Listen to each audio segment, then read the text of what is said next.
I wish to speak with the shunter. Gronk moved forward from the side of the shed. Hello, Gronk, Stephen said. Gronk said nothing, he just scowled. I know you are angry, Stephen said, but you must trust me that this is for the best. You sent me away from my home, Gronk said angrily. I didn't know it was the out of use line. I would have tried to say... I know, Stephen said gently. But this will be for the best. Look at you, Gronk. You are dirty with coal dust and mud. Being in a cleaner diesel depot will be the best for you. You are wise beyond your years, old engine, Brush said. You should listen to him, Gronk. Quite, Stephen said, amused. Gronk looked away, still cross. Alan and I will come and see you as much as we can, Stephen said, preparing to leave. Gronk still looked cross, but he hooted to Stephen as the old engine let off steam, reversing away from the diesel shed.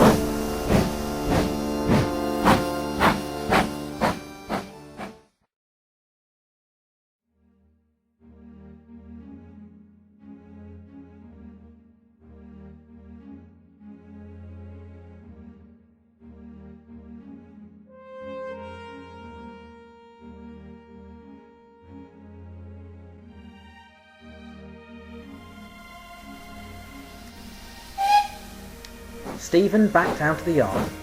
He was just about to move onto the junction when he heard a loud whisper from the sidings. Stephen! Stephen! Who's there? He said sharply.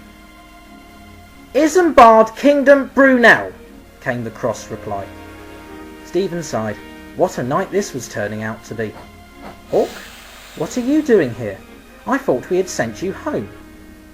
I left Copley Hill and got a hot axle box, the Western Region engine explained. They put me aside for repair and return, but I got shunted here instead. Can you help me get out of here? I would have thought so, Stephen replied. I might need some help getting you back to Copley Hill though. I can do that, Gronk said, buffering up to Hawk. What are all those engines doing there, Stephen? Hawk asked, as Gronk moved him down the line behind him. They are being readied for travel by rail to the scrapyards, Stephen answered, as the three engines puffed down the line. Hawk shuddered. The yard was silent. All of the engines were sleeping. But not for long. "Tavish! Tavish!" Stephen called to the J-39 as the 3 engines entered the yard. Tavish opened one eye sleepily and then went back to sleep. "Tavish, you lazy Scottish rust bucket!" Stephen hissed.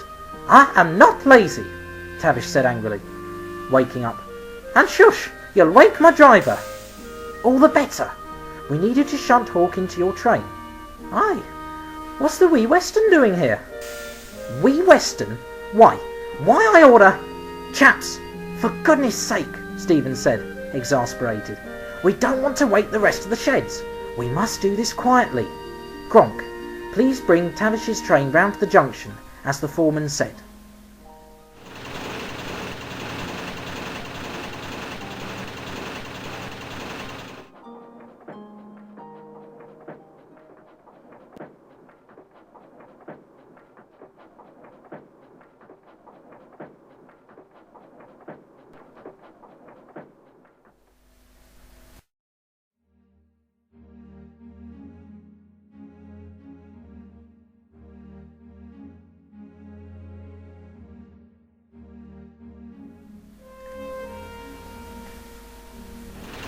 The little diesel brought the heavy goods train round as Tavish's crew readied him for his early morning run. "Look, dinna worry, Hawk," Tavish said as he backed down onto the train. "You'll be safe with us." "Thank you, Tavish," Hawk said. "So, Weston, time to go, eh?" Stephen was smiling. "Safe trip, 9400. Take care, Stephen.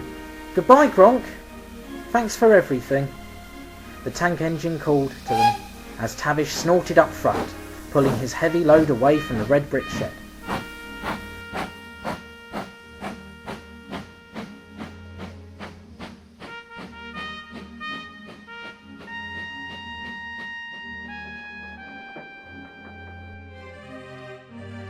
Gronk stayed silent. "Thank you, Gronk," Stephen said. "Now you must return back to the depot. The other diesels are sure to miss you." "Why do I have to go?" Gronk asked. "You'll be happier there," Stephen replied. "Now, I have one last thing to do before returning to Norwich Fork tomorrow. Go now, and I shall see you soon." The little diesel left first, smiling, and the old steam engine left soon after. Not a single engine stirred in the red brick shed.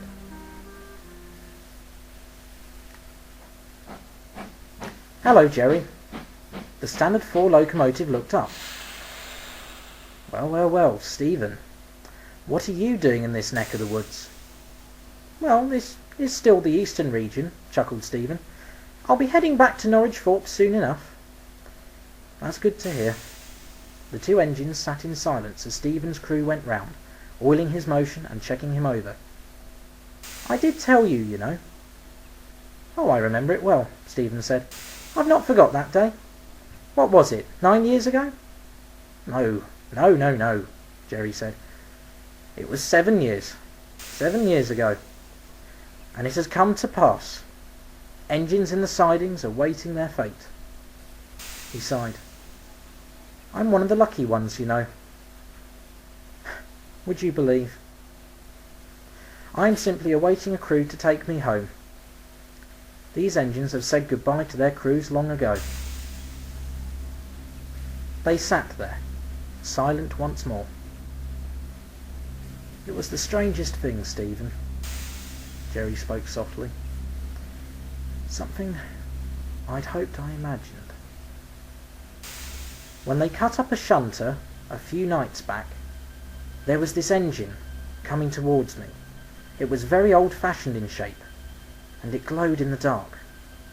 It moved towards the engine's remains and disappeared into the dark of the night."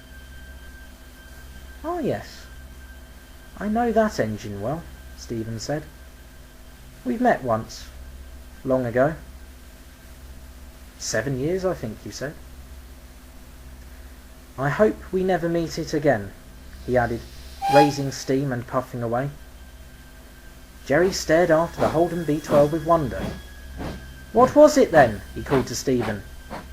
"Some sort of ghost?" There came no reply. Jerry sighed. I don't know. These older engines, he said, to no one in particular.